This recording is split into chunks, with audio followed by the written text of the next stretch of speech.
Então, vamos lá, dando continuidade a essa programação, apresento agora o painel 4 desta manhã, com o tema Tecnologias inovadoras para as indústrias de alimentos e bebidas.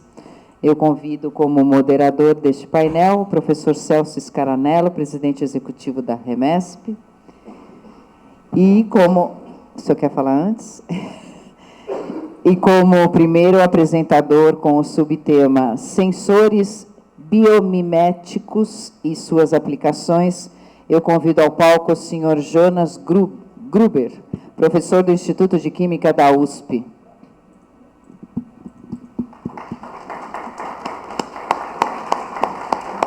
Muito bem-vindo, Jonas. Já apresentando, Jonas é graduado em Química, com bacharelado e licenciatura pelo Instituto de Química da Universidade de São Paulo, IQUSP, em 1984.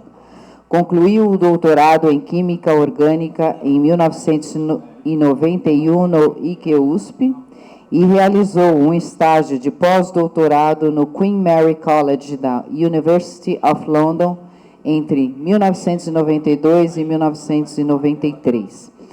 Atualmente é docente do IQUSP e tem experiência na área de química orgânica, com ênfase em síntese de polímeros condutores, síntese de polímeros com impressão molecular e sua aplicação em sistemas biomiméticos com narizes eletrônicos e anticorpos plásticos, voltados para a química ambiental, química de alimentos e bebidas e medicina.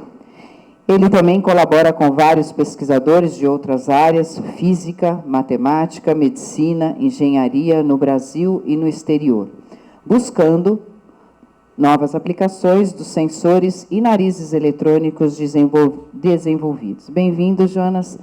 Antes, o professor Celso vai fazer algumas palavras. Vamos lá. É muito rapidinho. Primeiramente, eu tenho a honra aqui de ter ao meu lado o professor Jonas, né, que gentilmente atendeu o nosso chamado para uma apresentação. A gente fez uma pequena inversão, porque deu um probleminha técnico, né, ali na apresentação da primeira palestrante, mas que já está sendo resolvido e daqui a pouco a gente retoma. Mas esse painel, ele tem uma característica, a gente tenta trazer para uma mesa de discussão alguns temas, alguns são disruptivos, outros nem tanto, mas nós precisamos mostrar um pouco para a área de alimentos, né, algumas tecnologias, né, inovadoras, para que vocês percebam que o mundo está evoluindo, que a gente tem muita coisa interessante para passar, principalmente para vocês.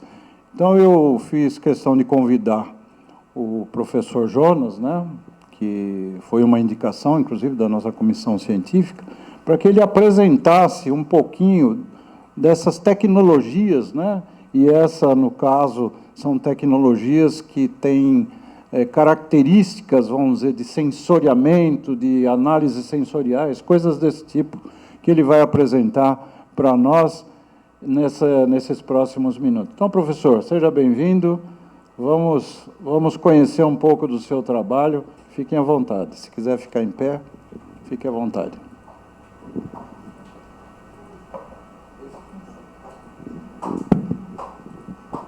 Ok, eu queria agradecer então o convite. É uma honra estar aqui. Fiquei surpreso com o convite, mas eu acho que deve ter alguma coisa a ver, né? Quer dizer, eu espero que vocês gostem, né, da apresentação. Então, eu vou falar de sensores biomiméticos e suas aplicações, e, na verdade, são dois assuntos. Um deles, narizes eletrônicos, e o outro é polímeros molecularmente impressos. Só que eu vou focar hoje, porque nós só temos meia hora, né? Então, só nesse daqui. Vamos falar só de narizes eletrônicos. E aí, o ano que vem, se você quiser me convidar, eu prometo falar do outro, tá bom? Que é outro assunto bastante interessante em termos de sensores também. Muito bem, então, um breve histórico, né? Então, os narizes eletrônicos, a definição, né? Quer dizer, vou começar com sensores de gases, né? Isso antes dos narizes, sensores de gases que foram desenvolvidos a partir da década de 50 a 1980, essa foi a grande época dos sensores de gases, que antecederam os narizes eletrônicos, e, por definição, um sensor de gás é um dispositivo que produz um sinal processável. Esse sinal pode ser elétrico, óptico, sonoro, qualquer sinal, né, que eu posso processar, como resposta à interação desse dispositivo com uma substância volátil, um gás, né, um cheiro, por exemplo. Né. E, nesta época, apareceu na literatura uma série de sensores específicos. O pessoal fazia sensores para gases que era interessante mensurar. Então, por exemplo, detectar e mensurar.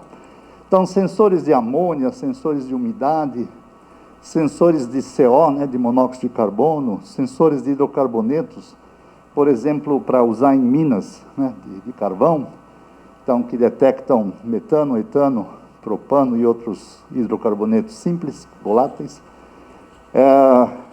para substituir os passarinhos, né, os canários que eles colocavam lá, que quando parava de cantar, sabiam que tinha algum gás tóxico no ar, né? Sulfeto de hidrogênio, H2S, aquele que tem cheiro de ovo podre, enfim, gases específicos.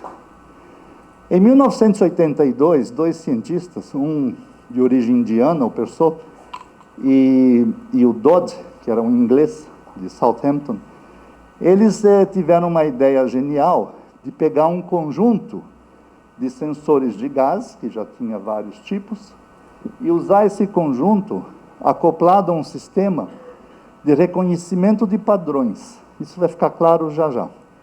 E chamaram a esse equipamento, que era o arranjo, o conjunto de sensores acoplado a um sistema de inteligência artificial, que consegue reconhecer padrões, chamaram de nariz eletrônico. E publicaram na revista Nature, que é uma revista de enorme impacto. Acho que a última vez que eu vi passaram-se 40 anos. Mas eles têm algo como 20 mil citações, que é um número bastante expressivo. Todo mundo que trabalha com nariz, quando vai publicar, gosta de citar esse artigo da Nature, que é um primeiro, né? Eles se basearam no nariz de mamíferos, né? Quer dizer, eles mimetizaram, eles copiaram a ideia dos narizes que os mamíferos têm, que tem um monte de sensores, né? Que são as células olfativas. Cada sensor gera uma resposta diferente a cada tipo de volátil que chega, a cada gás, a cada cheiro que chega no nariz. Tem um sistema de neurônios que leva esses sinais, né, até o computador aqui, o cérebro, e esse cérebro é ensinado a reconhecer esses padrões. Então, é assim, no começo, a gente não sabe nada. Então, uma criança, quando sente o cheiro, hoje se falou muito de café, né? Quando uma criança, pela primeira vez, sente o cheiro de café, ela não sabe o que é café, né? Então, ela pergunta, o que é isso? E aí você fala, olha, isso é café. A partir desse momento, toda vez que ela sentir um cheiro de café, pode ser até um cheiro semelhante, mas é de café, ela vai falar, já sei, café. Agora, quando ela sentir um cheiro de chocolate quente, né? Ela vai falar, não é café, eu não sei o que é isso, mas não é café.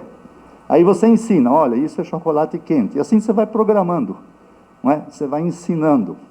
E eles pegaram essa ideia e transportaram para um equipamento artificial, não é um nariz humano, nem de cachorro, mas é um conjunto de sensores acoplado a um computador.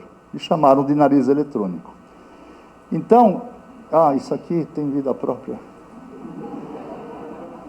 Então, aqui é um paralelo, desculpa, o slide está em inglês, eu peguei de uma outra apresentação, mas, enfim, é uma comparação entre o que acontece no sistema biológico e o que acontece no nariz eletrônico. Então, aqueles sensores que a gente viu no nariz eletrônico, esses sensores olfativos, no nariz eletrônico é um conjunto de sensores de gases, que já eram conhecidos desde 1950. A conexão neural, aqui é simplesmente cabos, né, que levam, então tem os condutivímetros que medem a condutividade dos sensores, pegam um sinal elétrico e levam até o computador. No cérebro, esse sinal é processado. No nariz eletrônico, você tem um computador com uma rede neural, enfim, um programa de inteligência artificial que processa esses sinais. Então, é muito semelhante, quer dizer, eles se basearam, eles mimetizaram algo que já existia na natureza.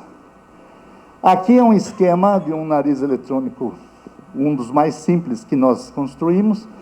Então, nós temos aqui os sensores, né? Cada um tem uma cor, para dizer para vocês que os sensores, no caso 4 aqui, não são iguais, eles têm que ser diferentes, né? Cada sensor é diferente do outro. Cada sensor vai responder de modo diferente a um determinado odor, né? Os condutivímetros medem a condutividade elétrica desses sensores, transporta essa informação através de um microcontrolador. Hoje em dia a gente usa uma placa Arduino, é uma coisa muito barata que tem em qualquer comércio de eletrônica, né? E jogamos isso para um computador, e nesse computador existe então um programa que reconhece os padrões que a gente ensina. Então, aqui só uma ideia, né? Aqueles 4 sensores coloridos, né? Que é a resposta em termos de condutividade elétrica de cada sensor. Quando você expõe a um cheiro, você tem uma resposta do sensor azul, do sensor verde, do vermelho e do preto. Quando você cessa a exposição, eles voltam para o valor base deles. E você pode fazer uma nova exposição, ou seja, eles são reversíveis. Você pode usar milhares de vezes. Muito bem, a resposta de cada sensor, eu posso expressar, por exemplo, através de um histograma. Eu gosto de histograma porque, assim, é muito mais didático, né? Então, veja bem, aqui eu estou expondo aqueles 4 sensores a um cheiro, a um vapor, a uma substância volátil. Acetona, todo mundo conhece acetona, né? Então, veja bem, o sensor 1 é um sensor que responde médio. O sensor 3 é muito sensível à acetona. O sensor 2, pouco sensível, e o sensor 4 é muito pouco sensível. Então, as respostas são diferentes de cada sensor para o mesmo cheiro, né, para a acetona. Mas quando você muda para clorofórmio, né, um outro solvente, uma outra substância volátil, você vê que cada sensor, todos respondem, mas eles respondem de uma maneira diferente do que responderam à acetona. Então, isso acaba sendo como se fosse uma impressão digital, né? Eu posso ensinar ao computador que toda vez que ele enxerga, ele recebe, né, uma resposta do conjunto de 4 sensores que tem esse formato, ele fala, eu já sei, isso é acetona. Da mesma forma que a criança falava, ah, isto é café, né? Então, quando ele vê esta impressão digital, esta resposta dos sensores, ele sabe, ele já está programado e fala, isto é acetona, isto é clorofórmio, isto é etanol, certo? Então, para cada cheiro, ele tem um padrão de resposta diferente. E eu programo e ensino o computador a reconhecer esses padrões. E o computador é até um pouco mais inteligente do que só isso. Por exemplo, se eu misturar acetona com clorofórmio, vamos supor, 1 para 1. Pego 10 mililitros de clorofórmio, 10 de acetona e misturo. E faço esses sensores cheirarem os vapores, o computador vai responder, eu não sei o que é isso, mas pode ser uma mistura, quer dizer, isso é compatível com uma mistura 50% de cada de acetona e clorofórmio. E aí eu posso confirmar, posso falar, é isso aí. A partir de então, toda vez que ele perceber, né, esse padrão, que é, na verdade, uma combinação linear desses dois histogramas, é uma coisa intermediária entre os dois, ele vai falar é uma mistura, 50%. Então, eu posso fazer análises qualitativas, que ele reconhece o que ele está cheirando, e posso fazer análises quantitativas, que ele me diz quanto tem de cada componente numa mistura de voláteis. Muito bem. Esse é o nosso último modelo, o mais chique, né, o mais bonitinho, porque você começa a construir protótipos, eles são feios, né?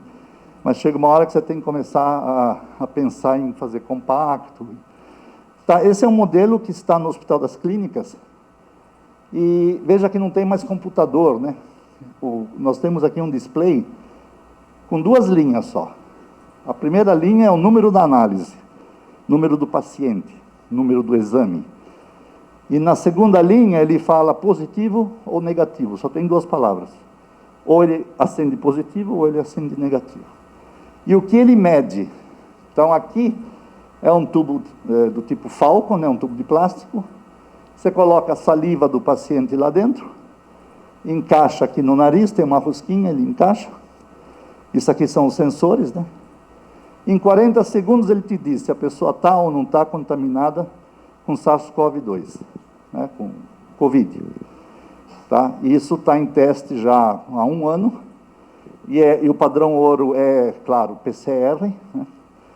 E PCR acerta mais de 95%, o nosso nariz acerta 87%, mas o interessante é que são só 2 sensores.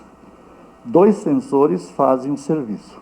E a gente está aprimorando isso para conseguir chegar no mesmo número de acertos, de acuidade de um PCR, né? E aí, colocar no SUS em todos os postos de saúde, enfim. Custo disso, R$600. R$600 para fazer milhares de análises. Você pode fazer milhares de... Assim, os sensores duram anos, né? Um PCR, hoje em dia, você não faz por menos de R$50 o teste. Então, o custo e o tempo, né? 40 segundos você tem a resposta. Muito bem. Exemplos de aplicação que a gente já fez, né, ao longo dos anos, mas voltados, pensando em alimentos, né, alimentos, bebidas, enfim, que é o que nós hoje estamos vendo, né? Então, o primeiro exemplo que eu vou mostrar não é bem alimentos nem bebidas, mas ele deu origem a... Vocês já vão entender por que eu pus isso. Identificação de madeiras. Então, nós somos procurados pelo IBAMA, e tem um problema no Brasil, e obviamente em outros países também, que o pessoal corta madeira que está em extinção e que é proibido extrair da natureza, e faz nota fiscal dizendo que é outra madeira que é mais permitida, né? E claro que os agentes que estão nas estradas, lá no Pará, no Amazonas, eles olhando as toras assim, eles não sabem dizer se isso é mogno ou se é cedro. Quer dizer, tem madeiras que são muito facilmente confundidas, mas umas podem, outras não podem ser exploradas. Quando tem uma suspeita, você tem que parar o caminhão, pegar uma amostra da madeira, mandar para um laboratório, às vezes 500 ou mais quilômetros de distância, fazer uma análise histológica, tem que ter um botânico lá que vai olhar no microscópio e vai falar, é ou não é o que diz na nota fiscal. Bom, nós desenvolvemos um nariz que você raspa a madeira e encosta os sensores. Tá? Em menos de 1 minuto você tem a resposta. Pelo cheiro, o nariz te diz se é, por exemplo, cedro e mogno. Então, pares de madeiras que são problemáticas naquela região, não é? O nariz identifica em questão de 1 minuto. E te dá, no caso de cedro e mogno, 100% de certeza, porque não há intersecção. Quer dizer, se você cheirou e o pontinho caiu aqui, você sabe que é cedro. Se caiu aqui, você sabe que é mogno. Então, 100% de equidade. Muito bem. Nós publicamos isso, e aí num congresso, agora sim, num congresso de alimentos, tem um congresso brasileiro de alimentos e bebidas, você deve conhecer, né? Eu fui apresentar lá, isso daqui, não, na verdade não, era um congresso de química, da Sociedade Brasileira de Química, estava lá um colega já, infelizmente falecido, o Douglas Franco, foi diretor do Instituto de Química de São Carlos, e quando ele viu essa história das madeiras do nariz, terminou a minha apresentação, ele me procurou, falou assim, Jonas, será que seu nariz é capaz de cheirar uma cachaça e dizer em que madeira ela foi envelhecida? Eu falei, não sei. Todas têm álcool, álcool é um volátil, álcool vai ser o componente, talvez mascare, eu não sei, tem que ver. Mas por que você quer? Ele falou, nossa, você não imagina. Eu tenho um laboratório de cachaças lá em São Carlos, na USP, e tem um monte de empresas que produzem cachaça no interior de São Paulo e que adulteram. Então, dizem que a cachaça foi envelhecida em carvalho, cobram R$200 o litro da cachaça, mas eles usaram amburana, usaram uma madeira qualquer brasileira, né? E não tem nada de errado se você usar uma outra madeira e declarar que é outra madeira, aí tudo bem. Agora, você falar que é carvalho e você usar pinho, quer dizer, aí não pode, né? Aí é uma adulteração. Bom, uma aluna minha de iniciação científica na época, ela achou interessante, falou, quero estudar isso. E pegou um dos nossos narizes e pegou as cachaças que ele fornecia, que ele sabia que foram envelhecidas, por exemplo, em Jatobá, Carvalho, Jequitibá, Amburana e Canela, e o nariz distinguia com 100% de certeza. Então, o nariz cheira a cachaça e diz, foi envelhecida em Carvalho, ou foi em Amburana, enfim, qual madeira, né? Isso ela apresentou, aí sim, no Congresso de Bebidas e Alimentos, e pegou o primeiro lugar, ganhou o prêmio de primeiro lugar, foi um trabalho assim muito elogiado. Então, é interessante que, apesar de ter um monte de álcool nas amostras, o nariz esse nariz não estava focado no álcool, estava focado nos voláteis que ele extrai, que a cachaça extraiu das madeiras, e que, é claro, é diferente de madeira para madeira. Muito bem. Outro problema bastante interessante é esse. Metanol é um álcool muito tóxico. E metanol tem intoxicado pessoas e levado até a morte em cachaças. Então, você faz uma fermentação errada e, além de produzir etanol, acaba produzindo metanol, que é tóxico. Mas pior que isso, teve alambiques, teve lugares que produzem cachaça, que fizeram uma fermentação tão mal feita que não conseguiram passar de 10%, 15% de teor alcoólico. E a cachaça tem mais. Não tiveram dúvidas, foram ao posto de gasolina, ao posto de combustível, compraram etanol usado para colocar no carro e misturaram nessa cachaça. E esse etanol de posto, ele tem metanol. E se põe metanol de propósito, para você não poder usar em bebidas, para você não poder usar em cosméticos, porque o imposto é diferente. Tá? Então, o imposto sobre etanol usado como combustível é muito menor do que o imposto sobre etanol usado para fazer licores, por exemplo. E aí teve casos de intoxicação na Bahia, enfim. E aí fomos procurados para saber se o nosso nariz, a gente conseguiria desenvolver um nariz capaz de cheirar a cachaça e dizer quanto tem de metanol, né? E esse é um desafio grande, porque metanol e etanol, do ponto de vista químico, pertencem à mesma função, são dois álcoois, que diferem apenas por um carbono, quer dizer, são muito semelhantes do ponto de vista químico. Mas conseguimos fazer um nariz e ele cheira e dá exatamente a porcentagem, a região que interessa é de 0 a 4%. Acima de 4% você sente o sabor e você nem vai beber aquela cachaça. Então, consegue pegar nessa região que interessa. Isso foi publicado, a gente publicou, inclusive quem trabalhou nisso foi, na época, uma aluna, a Laura Pérez, hoje é professora titular da Unifesp, lá de Diadema, do sistema da Unifesp. Muito bem. Peixes, filé de peixe, especificamente tilápia, tá? Então, como que eu posso saber com o nariz eletrônico, com um sensor de gases, um nariz eletrônico, quando que uma tilápia já não é mais própria para consumo humano? Então, fizemos estudos com tilápia. Então, eu colocava aqui pedacinhos de peixe, isso aqui é uma válvula que consegue abrir uma portinha, os voláteis sobem e chegam no sensor. E a gente foi cheirando a cada 15 minutos, só que a cada 15 minutos se tirava um pedaço do peixe e um laboratório de microbiologia alimentar, né, de alimentos, da Faculdade de Farmácia da USP, que são nossos vizinhos, faziam uma análise microbiológica. E interessante que quando o nariz começa a dar uma resposta já muito forte, a gente determinou o ponto a partir de que resposta não é mais para poder ser consumido, né?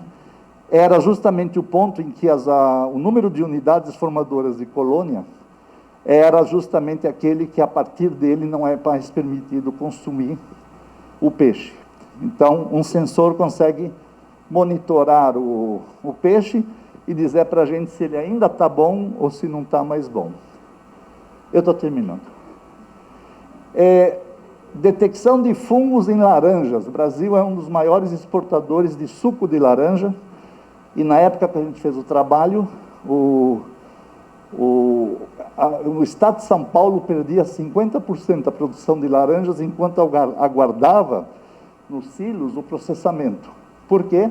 Porque era atacado por um fungo, e um dos fungos mais comuns aqui no estado é o Penicillium digitatum.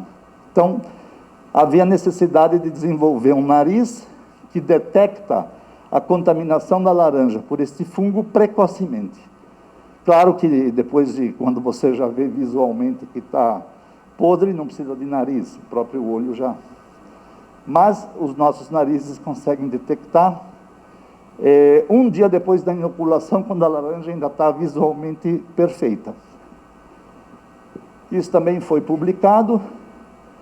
E, bom, aqui se falou de café, né? Então, os cafés, às vezes, uma mesma safra numa mesma fazenda, dependendo se o pé de café tomou mais sol, menos sol, tem diferenças de qualidade.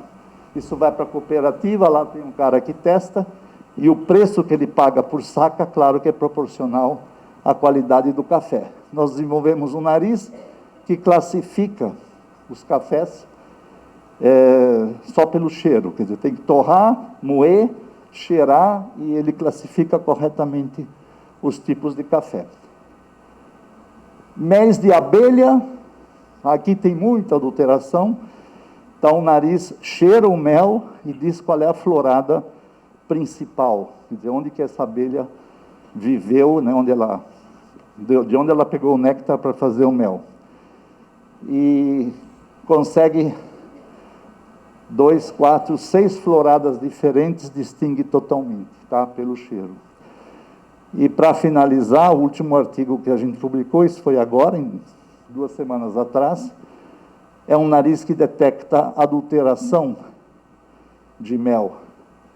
Esse foi feito por um ex-aluno meu que está em Botucatu, na Faculdade de Alimentos de Botucatu. Então, vocês veem que temos algumas aplicações na área de alimentos. Financiamento vem da FAPESP, do CNPq, a gente agradece pelo apoio financeiro, sem dúvida, e muito obrigado pela atenção. Muito obrigada pela apresentação. E vamos convidar, como invertendo aí um pouco a ordem, o segundo palestrante deste painel 4, com o subtema Ferramentas Moleculares para Análise de Alimentos. Eu convido ao palco o Sr. Tiago Paladino Del Forno, professor pesquisador do Instituto Senai de Inovação em Tecnologia.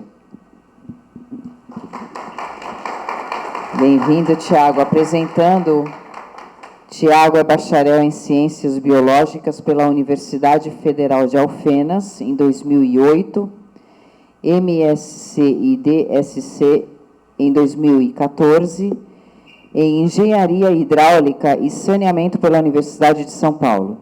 Tem pós-doutorado na IRSTIA, STIA, França, e o CPQBA da Unicamp. Experiência em reatores biológicos anaeróbicos, ecologia microbiana, metagenômica e metatranscriptômica e bioinformática.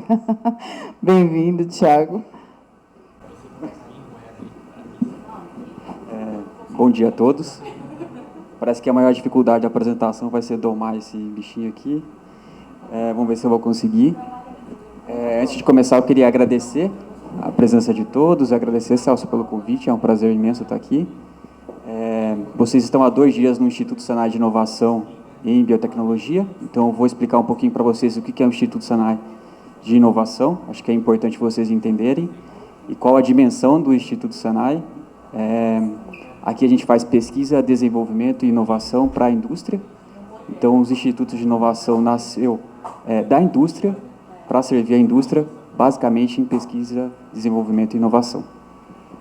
A palestra que eu vou falar hoje é um pouquinho de ferramentas moleculares, mas é um tema super amplo, então eu vou falar basicamente a parte de contaminação microbiana, que é um tema que eu acho que vai atingir a todos os públicos aí dentro da indústria de alimentos e bebidas, e eu imagino que tem bastante sinergia com a parte de café também, que a gente pode trabalhar junto. Tem um slide aí de café que eu coloquei, que eu já me arrependi, porque tem um monte de especialista em café aí.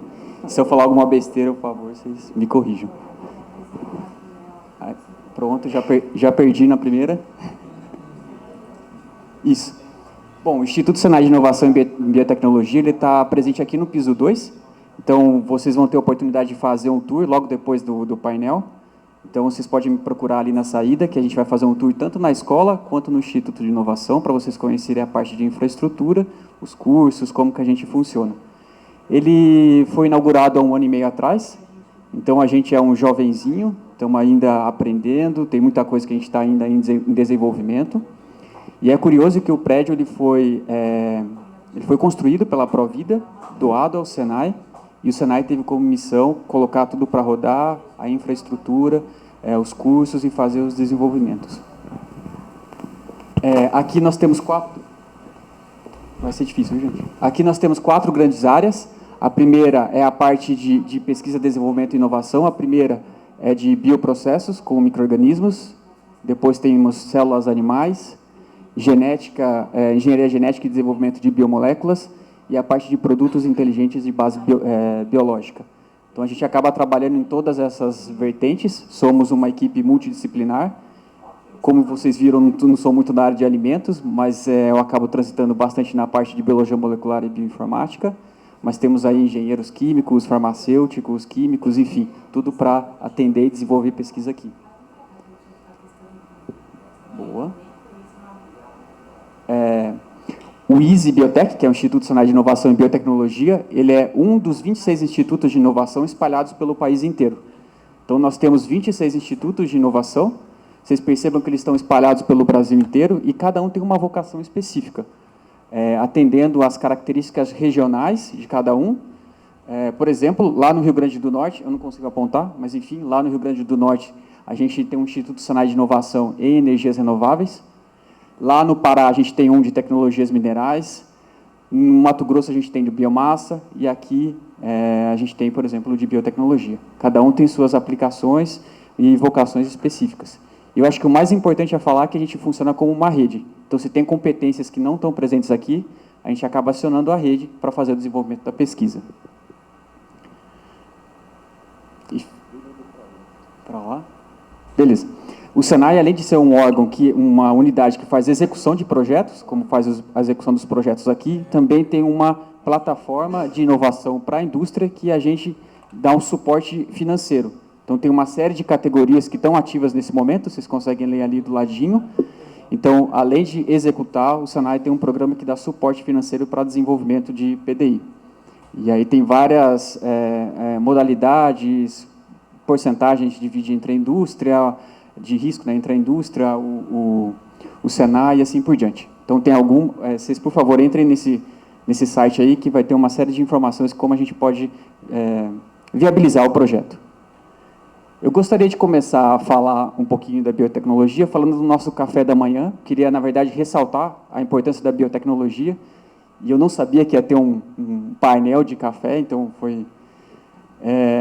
A pergunta que eu gostaria de fazer aonde está embarcado aonde a gente encontra a biotecnologia no nosso café da manhã?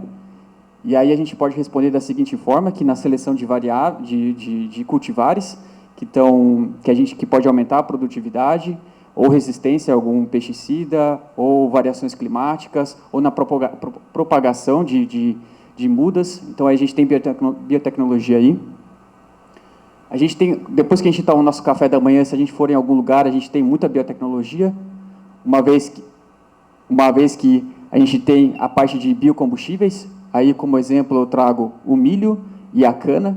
Do lado esquerdo aqui, vocês podem ver que é a cana energia, que ela é muito maior, ela rende muito mais por hectare, produz mais álcool, mais açúcar, mais fibra. E do outro lado, a gente tem uma cana comum, que produz menos álcool, enfim, por hectare. Então, tem biotecnologia aí, quando a gente vai em algum lugar. E no almoço, a gente tem também muita biotecnologia. A gente tem uma série de alimentos que são selecionados ou modificados geneticamente, e estão no nosso almoço, no nosso dia a dia. Se depois do almoço dá alguma dor de cabeça, a gente for tomar algum remédio, a gente tem aí, por exemplo, como exemplo, um analgésico.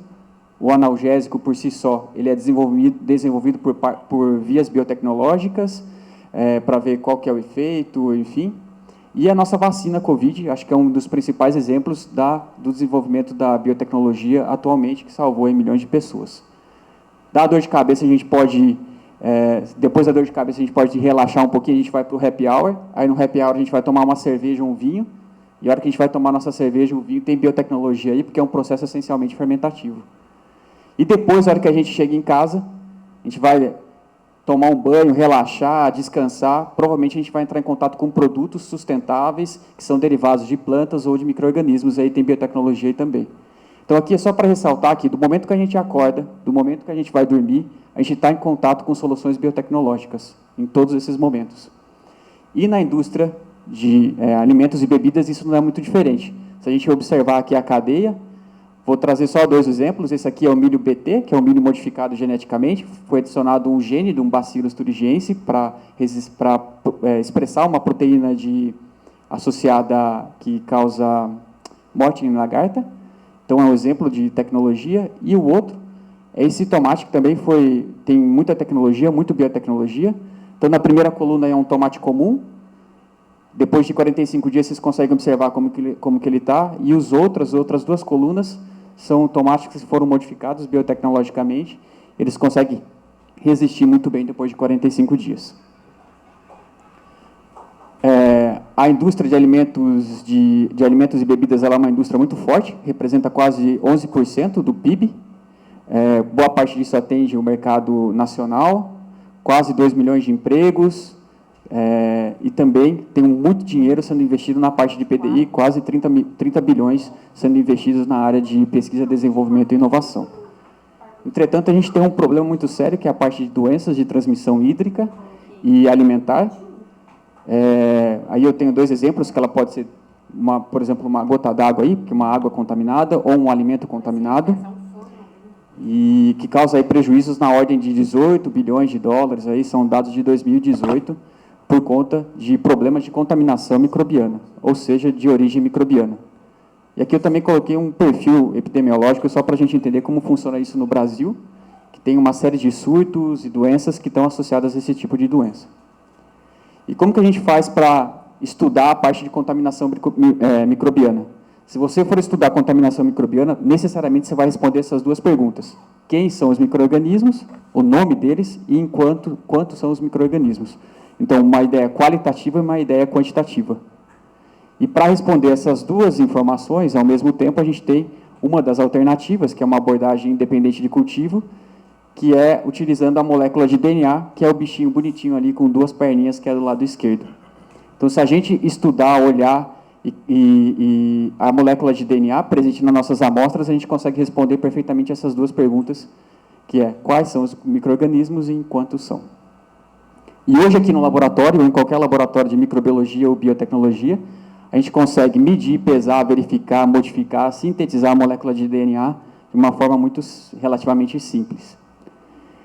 E uma das formas de resolver esse problema é a partir do sequenciamento de DNA, que nada mais é do que entender quais são as sequências de nucleotídeos presentes na minha amostra dos micro-organismos. Quais nucleotídeos? A, T, C, G, como a gente já viu aí, que é conhecimento de todos, né? Só para vocês terem a ideia, na década de 70, esse sequenciamento de DNA era feito de uma forma muito manual, usando chapa de raio-x, que hoje já não é nem muito comum, hoje é tudo digitalizado. Então, a gente fazia uma leitura... mas se fazia uma leitura manual da sequência de nucleotídeos do A, T, C, G, e hoje em dia, a evolução nessa área ela é impressionante. A gente tem sequenciadores, por exemplo, esse MinION, que é um sequenciador que cabe na nossa palma da mão, e o valor dele, pasmem, não é muito caro, de menos que 30 mil reais a gente consegue comprar um sequenciador desse tipo. Ele é um sequenciador portátil, e a gente consegue fazer as análises em diversos ambientes. Vou explicar rapidamente esse tipo de sequenciador, só para vocês terem uma ideia de como que ele funciona. Nesse sequenciador a gente tem microporos, nanoporos, que a molécula de DNA ela passa nesse poro, e à medida que vai passando cada uma das moléculas de DNA, ela a gente vai observando um perfil, e a partir desse perfil, a gente sabe se é um A, um T, um C ou um G. Semelhante, por exemplo, a um elefante passando numa porta, imaginando a porta aí sendo esse nanopor, que é um muito pequenininho. Só que, na verdade, a gente... Ô, safado. Desculpa.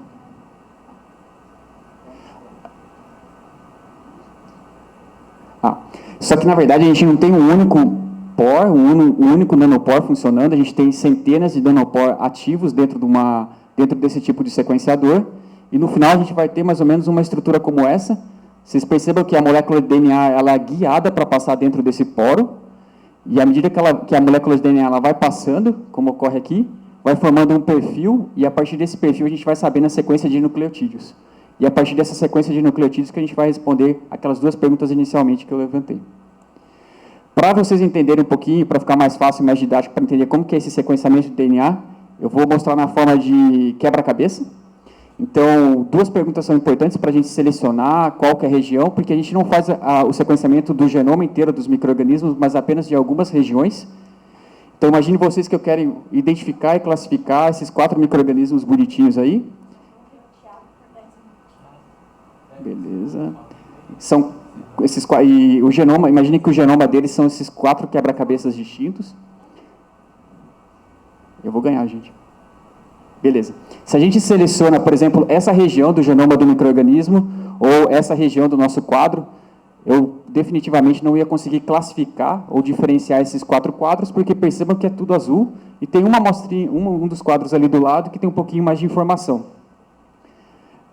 Se eu, por exemplo, selecionar uma outra região do meu quadro, ou imagine uma outra região do meu genoma, eu tenho um pouquinho mais de informação, eu consigo relativamente diferenciar esses quadros ou esses micro-organismos, mas ainda assim me falta um pouco mais de informação para ter uma clareza, uma acurácia muito maior na classificação desses quadros ou desses organismos. Então, nesse caso, a gente tem que aumentar um pouquinho mais a região a ser sequenciada ou identificada para diferenciar esses 4 quadros.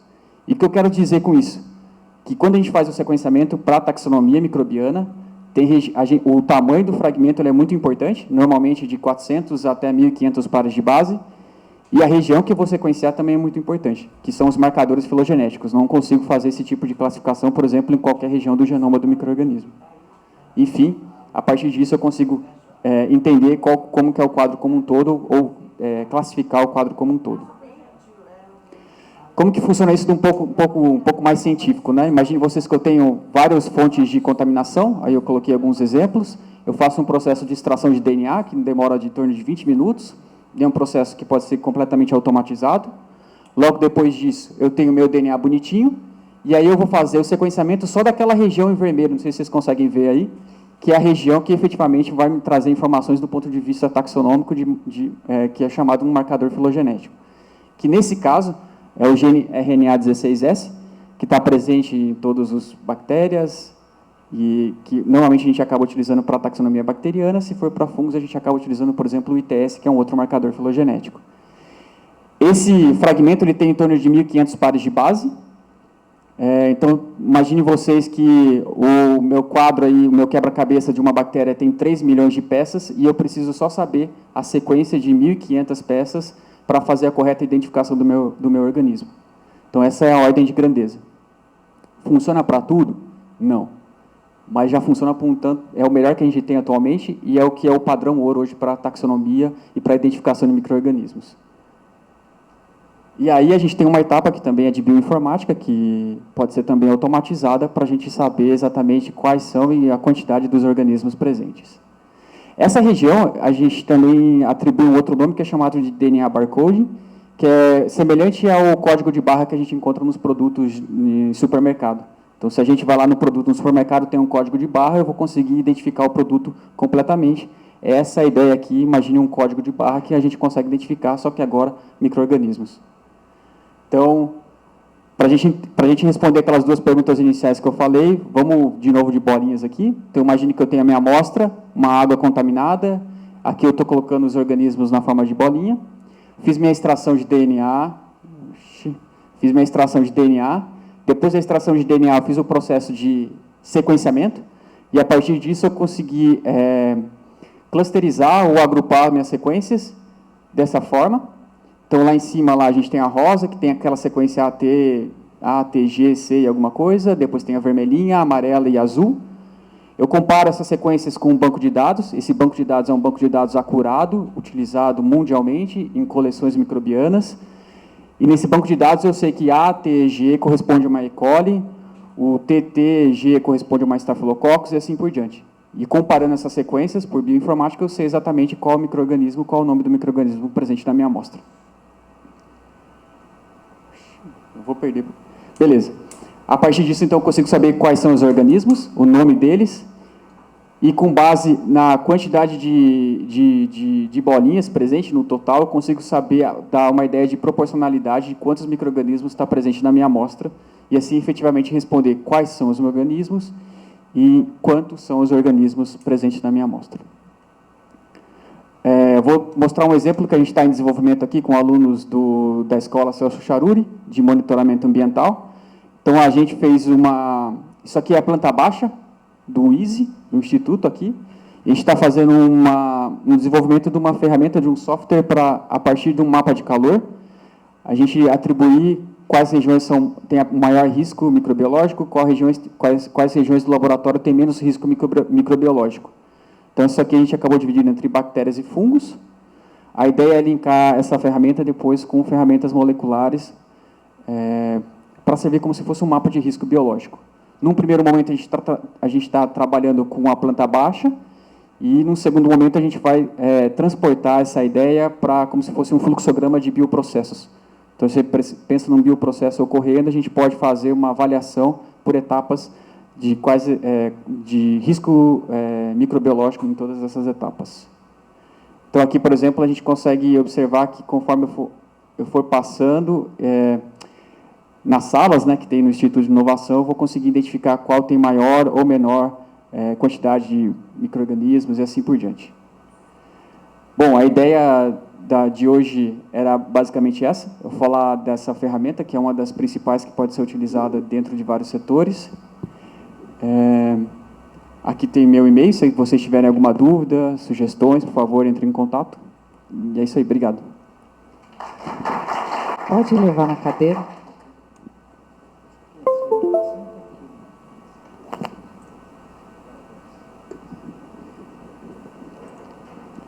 Nós estamos com um probleminha aí na palestra, na apresentação da Janaína. Você quer falar alguma coisa, Celso? Não, pode apresentar a Janaína, ela vem aqui que nós estaremos trocando a apresentação lá.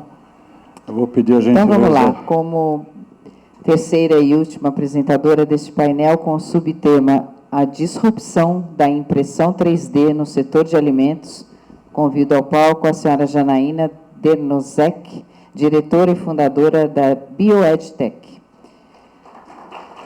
Apresentando, a Janaína é PhD em Biologia Geneticista, é fundadora da BioEdTech, empresa focada em alimentos 3D para a indústria.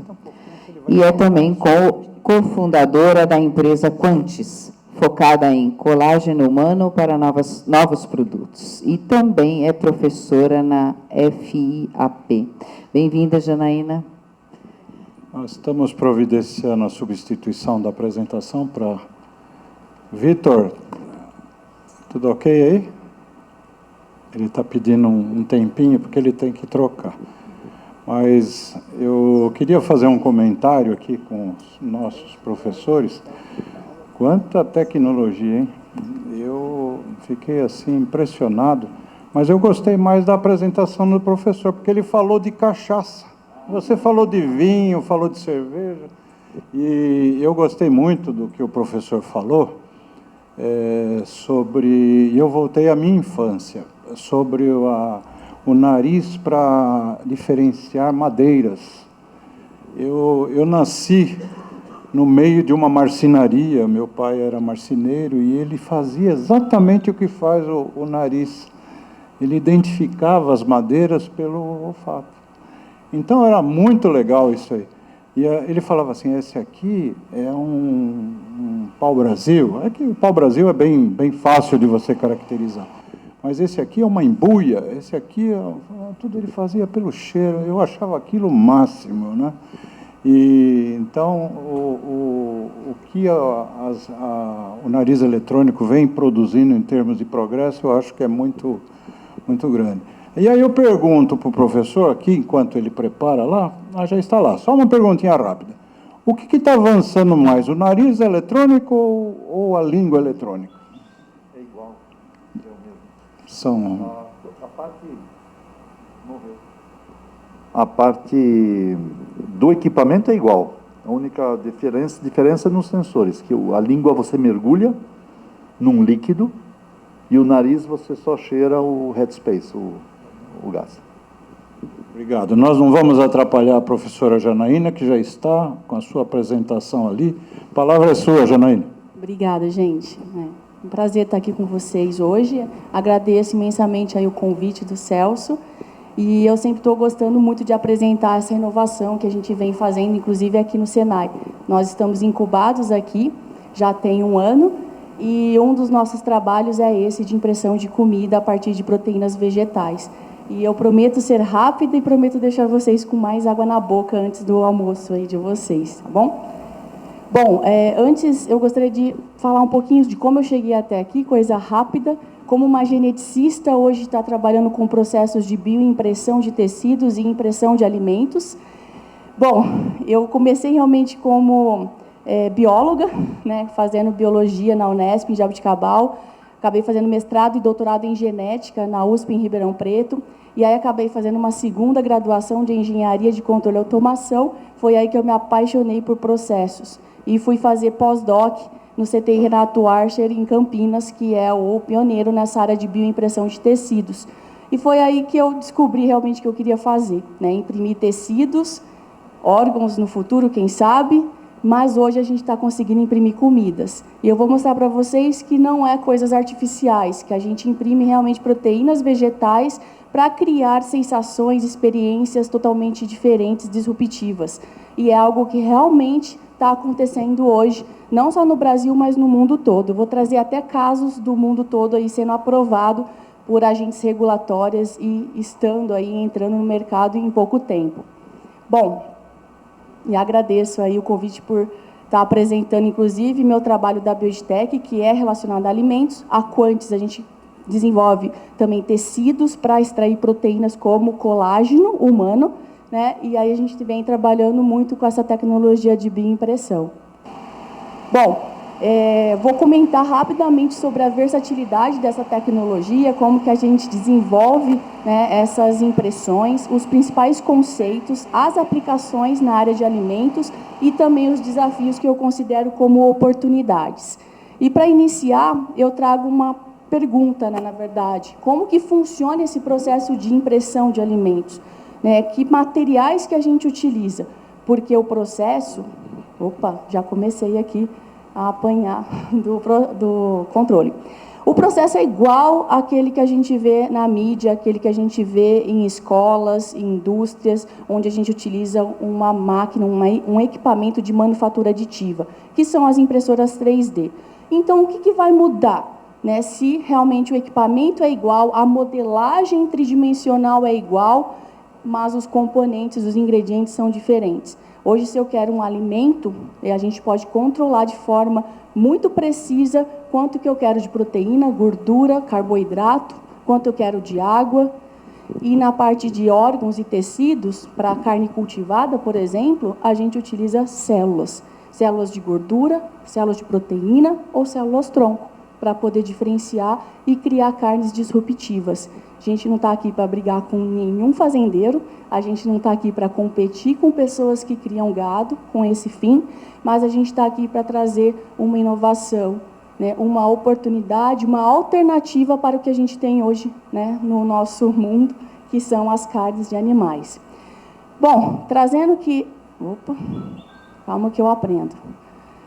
Trazendo aqui, então, que os ingredientes são os mais diferenciados desse processo, a gente tem, então, a questão de diferenciar de filamento e pasta. Então, quando a gente trabalha com proteínas vegetais ou proteínas humanas, ou de fungos ou de insetos, a gente tem que transformar esse componente em uma pasta, em uma solução viscosa, para poder utilizar essa tecnologia hoje. Então, essa diferença também é significativa e é um dos maiores desafios dessa tecnologia.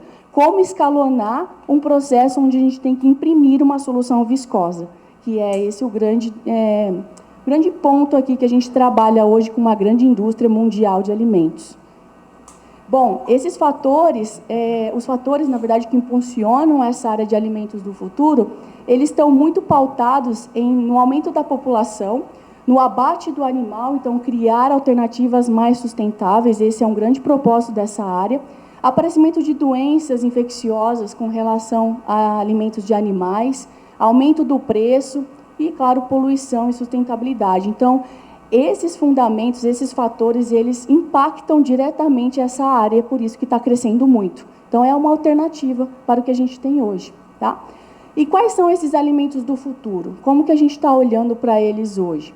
Bom, a gente tem doces, carnes, pastas, proteínas alternativas de inseto, de fungo, de bactéria também, probióticos, por exemplo, que a gente pode usar nas impressões desses alimentos, e até líquidos, né? Então, a gente consegue imprimir dentro de soluções líquidas alguns tipos de componentes, como probióticos, de valor nutricional muito diferenciado, né? Então, a gente está trabalhando aqui com todas essas áreas, usando a impressão 3D.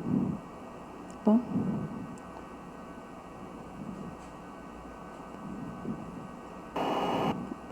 Desculpa, gente. os vídeos realmente acabaram prejudicando aqui.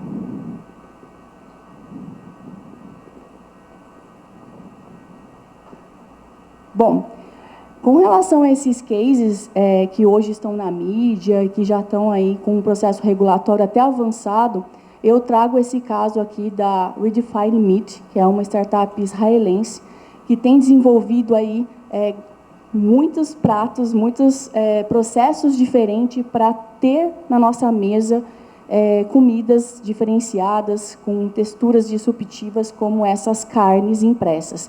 Então, as carnes hoje, elas podem vir tanto do componente animal, como células, e sendo impressas, trazendo a textura, né, e semelhante à carne convencional, como de proteínas vegetais. Então, a Redefine Meat, ela tem esses dois vieses. Eles estão trabalhando com impressão 3D de carne produzida aí a partir de células e também proteínas.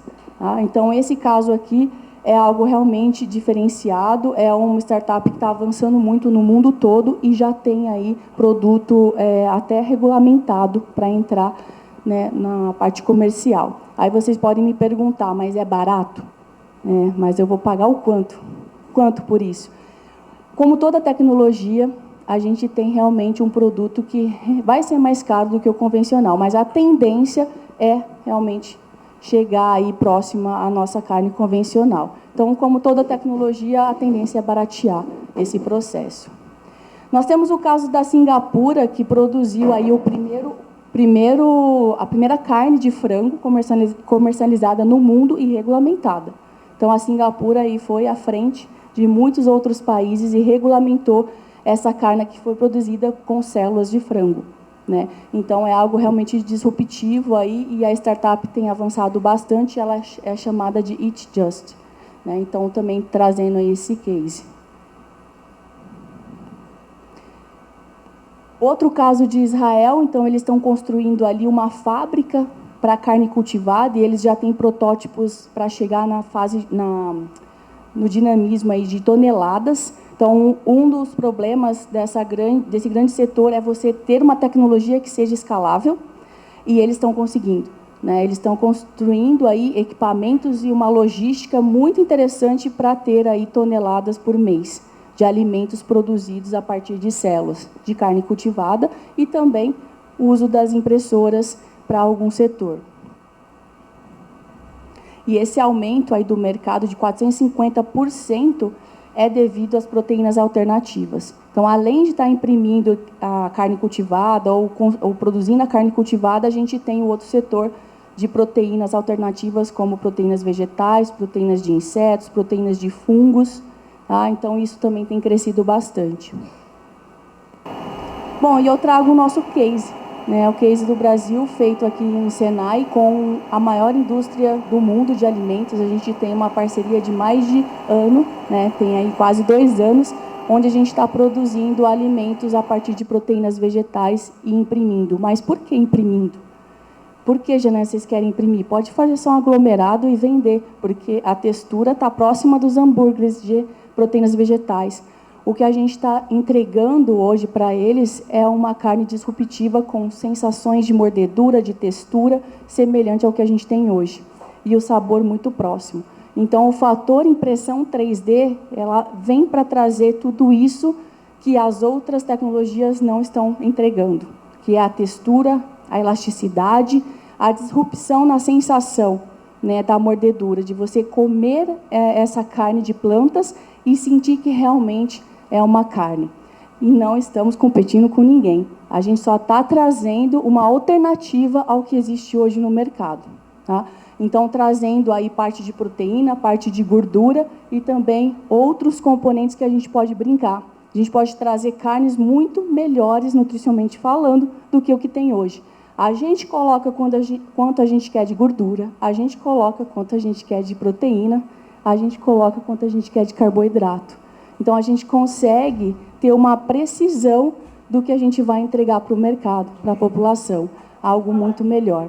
Inclusive, para pessoas que sofrem de reações alérgicas, a gente pode trabalhar junto com a engenharia genética, criar proteínas que não possuem essas sequências que causam reação, para criar alimentos muito mais saborosos, sem causar esse tipo de reação. Então, isso também é o poder que a tecnologia vem trazendo para a gente. E o que mais a gente pode esperar dessa tecnologia? Agora eu vou brincar um pouquinho com vocês.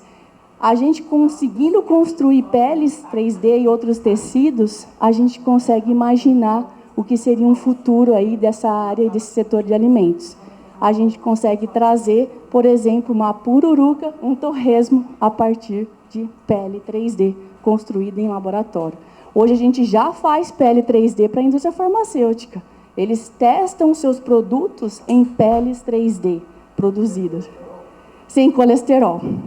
Podemos trabalhar isso também. Então, eu estou trazendo aqui alguns avanços que podem acontecer com essa tecnologia, né, junto aí com outros métodos como a engenharia genética. E por que não leite produzido por glândulas mamárias de laboratório? Hoje a gente já faz glândulas produzindo leite em placas de Petri. E com a impressão 3D a gente consegue escalonar.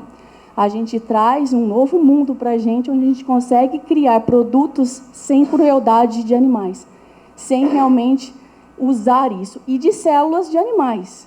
Tá? A gente já tem trabalhos, não usando bioimpressão, mas com glândulas mamárias produzidas em laboratório, né, tendo proteínas de leite. Né? Inclusive aqui na USP, em São Paulo, que eu conheci uma pesquisadora. Né? Ainda não chegou a utilizar a impressão 3D, mas já tem um leite ali produzido em placas de Petri. E por que não ovas?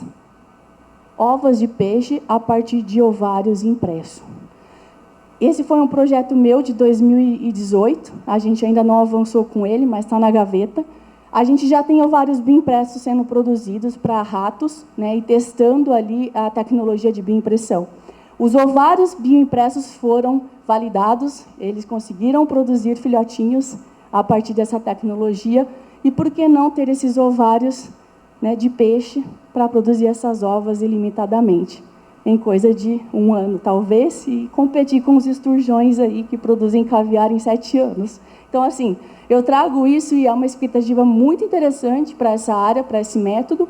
Claro que tem muita pesquisa e desenvolvimento para chegar, de fato, ao mercado, mas a possibilidade está aí, o potencial está aí, né? Basta a gente aproveitar. E aí, chegando ao fim, eu trago esses desafios que a gente vem encontrando, é claro, por isso que a gente não tem no mercado carnes impressas em 3D ou outros tipos de produto, porque a gente ainda tem que trabalhar custo e escalabilidade, seguridade, questões de regulamentação, questões de rotulação, produção, venda e conservação, aceitação do público. Às vezes, a gente tem um produto que o pessoal ainda não entendeu como se faz, como é a produção, e isso acaba afastando os flexitarianos, vamos dizer assim, que é aquela classe que quer provar o que é diferente. Então, pela falta de informação, a gente tem um afastamento desse público. E, é claro, as indústrias de apoio que estão descobrindo agora essa tecnologia. E eu vejo esses desafios como oportunidades, assim como eu vi na Biogitec, assim como eu vi na Quantis, de estar produzindo tudo isso a partir dessa tecnologia disruptiva. Então, a gente tem hoje desafios em todos esses segmentos tecnológicos, regulatórios, biológicos e principalmente de materiais. Hoje, o maior desafio dessa área é criar as tintas, vamos dizer assim, as biotintas, que são as soluções de proteína, para ser extrudada, para entrar nesses equipamentos. Então, esse é um dos maiores desafios dessa área. Ter esses componentes em solução viscosa que sirva corretamente nos equipamentos e que sejam imprintáveis ou bioimprintáveis. Então, essa característica realmente é desafiadora e está aí para a gente, né, vencer e colocar produtos realmente disruptivos no mercado. E agradeço aí a oportunidade de estar falando com vocês, algo realmente muito inovador, mas que faz sentido aí para a nossa sociedade. Obrigada, pessoal. Obrigada, Janaína, pela apresentação. Passo a palavra agora ao moderador do painel, professor Celso, para abrir. Janaína, parabéns. Obrigada por compartilhar esse conhecimento, né? Assim como eu cumprimento os demais colegas. Foi uma experiência incrível esse painel aqui hoje para mim. Eu não vou fazer perguntas, porque eu tenho muitas, mas eu queria privilegiar os colegas da plateia. Podemos fazer 5 perguntas, rapidinhas? Porque nós temos uma visita fantástica agora pela frente. Quem? O colega lá do fundo. Oi, bom dia. Eu até tinha uma pergunta para cada, mas eu vou fazer para a Janaína. Durante a apresentação, que propósito muito interessante, eu me peguei aqui pensando, quando começou a falar ali sobre o preparo desse produto, e que vai usar ali uma matéria-prima que tem que estar numa forma líquida ou pastosa, né? Sobre a necessidade de ter algum tipo de aditivo nesse momento, e se a gente, me corrige, né? Se a gente não acabaria caindo nessa discussão que é muito recente de produto ultraprocessado, né? Acho que deu para entender? Não, a pergunta é excelente. Inclusive, muitos chefes aí de cozinha conhecidos falam e começam a divulgar coisas que não são verdade. Hoje a gente não usa nenhum aditivo artificial nas nossas pastas. A gente chama, inclusive, de aditivo algumas proteínas que são aditivas reológicas, para dar textura, né? Que é xantana, alginato, são produtos que a gente já compra, já tem na nossa cozinha praticamente. Tapioca, tá? Então, assim, metilcelulose, fibra de bambu, são todas proteínas assim que a gente já tem nos nossos alimentos hoje. E a gente não utiliza nenhum aditivo artificial, né? Então, isso realmente a gente precisa divulgar, a gente precisa falar que é totalmente orgânico, é tudo que a gente tem, né, na nossa cozinha e no mercado. Não tem nada assim artificial, vamos dizer. Quem mais gostaria de fazer perguntas? Enquanto não temos mais uma pergunta, eu vou fazer. Professor, eu estava percebendo, quando o senhor estava falando, sobre uma série de experiências, que o pessoal ficou bastante conectado quando o senhor falou da cachaça, né? O pessoal parece que tem uma certa afinidade com esse mundo, né? E realmente a cachaça, ela nos reporta, né, aonde ela é feita, em que tonel é feito, que tipo de madeira, né? O senhor acredita que a evolução aí eu já faço uma questão mais genérica. A evolução, vamos dizer, do nosso nariz eletrônico, ele tem a ver também com os avanços, vamos dizer, da inteligência artificial? Isso acabou contribuindo ou a experiência lá dos anos 50, ela foi crescendo, independentemente da inteligência artificial, houve essa evolução? É fundamental, tá? Inteligência artificial a gente usa direto e os narizes vão ficando cada vez melhores por causa da inteligência artificial. Você precisa de menos sensores, você consegue discernir melhor os dados, tratar os dados. Então, sim, sem dúvida. Obrigado. Alguém tem mais perguntas? Aqui, ó. Eu falei da cachaça, já começou a subir a mão. Minha pergunta vai ser para a Janaína. E qual seria o prazo de validade desses alimentos? Os métodos de conservação, se são acrescentados conservantes para poder ter um prazo de validade maior ou não? Nesse primeiro momento, eu vou falar mais do projeto que eu estou envolvida, não ter, né? Mas o prazo de validade seria igual um produto, por exemplo, uma fruta. Seria algo próximo disso. Mas o meu projeto não tem essa tendência de ter esses aditivos, esses conservantes. A ideia é ser realmente totalmente orgânico e saudável, vamos dizer assim. Tá? Mas outros eu não posso falar. Talvez coloquem sim. Janaína, meu nome é Ingrid. Primeiro, queria te parabenizar, porque você fala com muito amor do seu trabalho. Então, você deixa transparecer isso, que você realmente gosta muito dessa área. Eu queria saber, assim, referente a esse alimento, porque é muito novo, né? Então, ao meu ver, quando você começou a falar, eu falei, ai, sintético. Mas aí, qual a chance e a probabilidade de que isso também não se torne uma coisa ruim, que vá para o sintético? Né? Claro que não tem como controlar isso, não dá para a gente prever, porque tem o bem e o mal aí, a gente sabe. Mas qual a probabilidade disso ir a fundo e ser mais usado para o lado ruim da alimentação? Eu acredito que é alto. A probabilidade é bem alta, porque A partir do momento que a tecnologia começa a surgir, a despontar com um grande potencial, muitas empresas, indústrias vão apostar nisso e a gente nunca vai saber exatamente o que eles vão fazer, né? Eu posso dizer que no nosso projeto a gente tem ali um cuidado muito grande de ser totalmente animal free, né? Então não tem nada disso e artificial, nada. Então é totalmente vegetal um dos projetos que a gente tem. Mas realmente é uma coisa que não dá para controlar. Eu vou dizer aqui que é alta a probabilidade de acontecer isso. Assim como a impressão 3D pode produzir revólveres, pode produzir armas e inclusive, matar pessoas com elas. Então, é a mesma coisa. Excelente comparação, viu? Gostei muito. Eu conheço os 3 tipos de tecnologias aditivas: a de polímeros, a de metalúrgica, né, que usa metais, e a terceira, que é a sua, que você acabou de apresentar. Eu queria... Tem mais alguma pergunta? O Vitor quer fazer uma pergunta? Eu gostaria de fazer uma pergunta. O nosso comandante lá das apresentações também é... Ele sofreu muito com a minha, por isso. Isso. Parabéns pela palestra, pessoal. Pois não, Vitor. Todos fizeram palestras maravilhosas. E eu me interessei muito pela sua palestra, Janaína.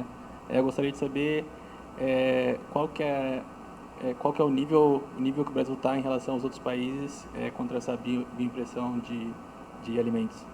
Olha, nível tecnológico é muito semelhante, nível financeiro lá embaixo, infelizmente. Tá? Mas, assim, tecnológico, a gente olha a patente da Redefine Meat, que é nosso exemplo, a gente tem que olhar para algo realmente e mirar para ele para fazer igual. Em relação à patente da Redefine Meat, que é a startup que mais está ganhando dinheiro e é investida, a gente está construindo uma plataforma para a maior indústria que é brasileira e mundial, e é muito parecido. É muito parecido. E a gente não copiou deles. A gente já vinha fazendo e também patente, para quem sabe, que eles colocam ranges. Então, é um mundo que eles conseguem fazer ali na patente. E algumas coisas a gente avançou muito assim e está paro a paro com eles. Então, tecnológico, eu vou colocar aqui igual, financeiro, ruim, como vocês já sabem. Obrigado, Vitor. Mais alguma questão? Doutor Adolfo Borges, fique à vontade. É bem objetiva a pergunta. Você falou de materiais que são usados aí como ingredientes, aditivos. Você mencionou alguma xantana, metilcelulose, etc. Tem nessa gama algum nanomaterial? Acredito que sim. A gente ainda não olhou para a nanotecnologia nessa área, mas acredito muito que sim. Eu posso ainda quase dar certeza que sim. Eu acredito que sim. Porque na bioimpressão também tem. Né? Então, são áreas que estão andando muito próximas. Então, eu vou falar assim, que com certeza eles estão usando. Né? Não, mas depois eu posso pesquisar, mas eu quase certeza que sim. Tá? E quem tiver muito interesse, gente, a gente faz todos os dias a carne, a gente tem provinhas aqui mesmo no Senai. E depois do almoço, ou antes, podem passar lá na salinha da Biogitec, a gente vai estar lá. A Thaís até já foi para preparar a impressora, e se vocês quiserem ver, né, é aqui mesmo que a gente faz, que a gente tem provas, não tem nada artificial, eu prometo, gente, eu assino embaixo. Os componentes são totalmente orgânicos, né, inclusive em tapioca. Né, então, deixo aí. Eu não estou morta ainda, já tem mais de ano que eu estou provando. A minha pergunta era justamente isso que você acabou de falar, se isso já é uma realidade, se existe, onde é encontrado esses produtos. Comercialmente falando, a gente ainda não tem, mas os desenvolvimentos aqui no Brasil já acontecem em vários locais, inclusive no Senai do Nordeste, acho que é a Bahia, eles estão fazendo bioimpressão de alimentos, de carne mesmo, com células. Aqui a gente tem na Biogitec só a carne de planta, né, com proteínas vegetais. Mas no Brasil já tem aí vários locais, inclusive a JBS está investindo mais de 70 milhões de dólares em Santa Catarina, com uma grande fábrica de carne cultivada. Então, é algo assim, nos próximos anos, para vocês encontrarem algo no mercado. Claro que tem a fase de regulamentação, mas graças aos outros países, como Singapura, Israel, a gente já vai junto com eles, né? Usa eles como exemplo para poder aprovar aqui, tá? Mas a gente tem desenvolvimentos. Comercialmente falando, não. O mundo está em constante transformação, né? Antigamente se falava de planta transgênica, era coisa do outro mundo, contestava tudo. Hoje não, hoje é uma realidade. Hoje é difícil você achar o que não é transgênico. Eu vou pedir licença e passar a palavra para o Dr. Gruber, que ele quer fazer um comentário adicional. Bom, eu quero dizer que eu gostei muito da sua palestra, eu tenho me interessado bastante desse assunto. E a sua pergunta aqui, o seu comentário, é muito interessante, porque eu, como professor de Química há tantos anos, a gente ouve comentários extremamente negativos sobre a química, né? Então, nós estamos fazendo muita coisa errada. Nós estamos criando agroquímicos, que o pessoal chama de agrotóxicos, e comidas processadas e coisas transgênicas, não é? Pondo aditivos em alimentos, e a gente está destruindo o mundo. A gente ouve falar isso, e aí a minha argumentação, eu falo assim, veja bem, no ano 1900, eu tenho esse dado, que eu tenho um artigo publicado justamente sobre isso, o dado americano, mas vale para o mundo todo, a expectativa de vida era 40 anos, tá? 42 anos. 1900. 100 anos depois, no ano 2000, a expectativa de vida do americano era quase 80 anos. Então, em 100 anos, que não é nada se você pensar em 2 milhões, 3 milhões de anos que o Homo sapiens está por aí, nós praticamente dobramos a expectativa de vida. E eu me lembro da minha avó, quando tinha a minha idade, andava de bengala, assim, sabe? Eu faço academia, tal. Então, não só vivemos mais, como nós vivemos muito melhor. Então, eu tenho a impressão que, de uma maneira geral, né, em média, né, nós não estamos fazendo coisa tão errada assim. Apesar dos agrotóxicos e tudo, estamos vivendo mais, estamos clorando a água. Isso acabou com febre tifoide, isso acabou com diarreia simples que matava crianças. E quando você mata a criança, a expectativa de vida cai muito. Porque a expectativa de vida é calculada, é uma fração, onde no numerador você põe o número de anos que o indivíduo viveu. E no denominador, cada pessoa é um, né? Então, se uma criança viveu 6 meses, ela contribui muito pouco no numerador, mas no denominador ela contribui igual a qualquer pessoa que viveu 100 anos. Entende? Então, e assim, quando a gente, nós químicos e médicos, enfim, a gente se forma, a gente faz um juramento. E a gente jura que a gente vai trabalhar para melhorar a condição de vida das pessoas, não é? E as pessoas não param de se reproduzir, nós estamos com 8 bilhões de habitantes e a previsão é terrível, né? Tinha que parar de aumentar tanto a população. E como que você vai alimentar essas pessoas? Então, coisas desse tipo, sabe, eu acho que é o único jeito de não morrer de fome, né, no futuro, com tantas pessoas e tudo. Então, eu tenho a impressão que a química, ela está ajudando, não está atrapalhando. E esse medo e até raiva que as pessoas têm da química, achando que a gente está destruindo tudo, é infundado. Eu penso isso. Pelo menos essa mensagem eu passo para os meus alunos. Falo, não. Claro, a gente tem que tomar cuidado, tudo, mas não é tão negativo assim. E a prova é que vivemos mais e melhor. Certo? Doutor Jonas, muito obrigado. Eu senti um depoimento até emocionado do senhor, assim como a vibração da Janaína na sua exposição, do Tiago, mas muito legal. Esse é o meu resumo. Eu queria nós estamos falando de inovação e quanta coisa interessante surgiu aqui hoje, nas 3 apresentações, né? Eu queria fazer uma pergunta para o Tiago. Nos últimos anos, eu acompanhei isso lá no início, né? O Senai, com os seus institutos Senai de tecnologia, os institutos Senais de inovação, eles vêm promovendo uma grande revolução no mercado. E, em especial, aqui no nosso ISE, né? Instituto Senai de Inovação em Biotecnologia, a indústria tem procurado, você dá para fazer assim, em números, nos últimos meses ou nesse último ano, quantos projetos a gente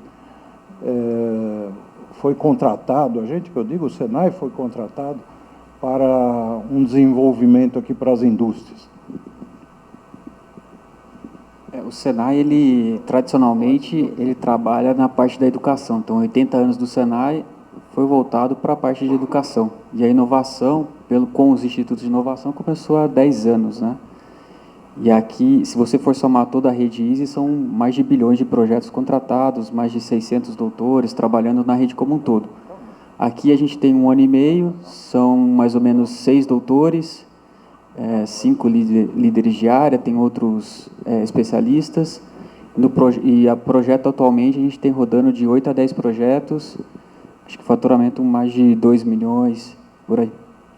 Então, é um instituto novo, né? Então, são pessoas novas, boa parte estava na academia e migrou para a parte do Instituto de Inovação. Então, tem que mudar uma chavinha também na cabeça, porque as demandas são outras, os prazos e as entregas, né? Mas é algo que está ocorrendo, sim. Que bom. Obrigado, Tiago. Eu queria já iniciar fazendo esse encerramento desse painel, que eu gostei demais. Eu quero cumprimentar os 3, quero poder contar em outras oportunidades com vocês 3, em outros eventos, né?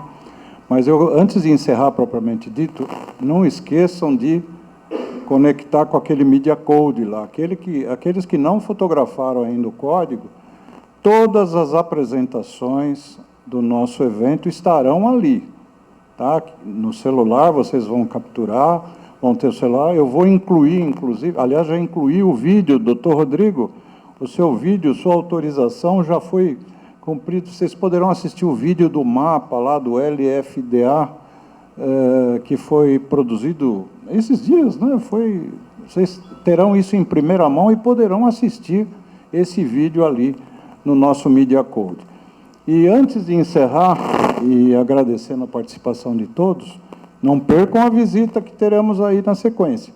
Queria fazer uma encomenda. Quando que eu vou poder comprar, não precisa responder agora, comprar um órgão novo? Eu estou com alguns aqui, precisando de alguns reparos. Quando que as impressoras 3D vão poder fazer um fígado novo, um estômago, assim? Eu acho que em breve você pode responder com muita tecnologia. Gente, obrigado. Vamos cumprimentar a todos aqui pelas apresentações. Obrigada a todos pela participação. Vamos fazer a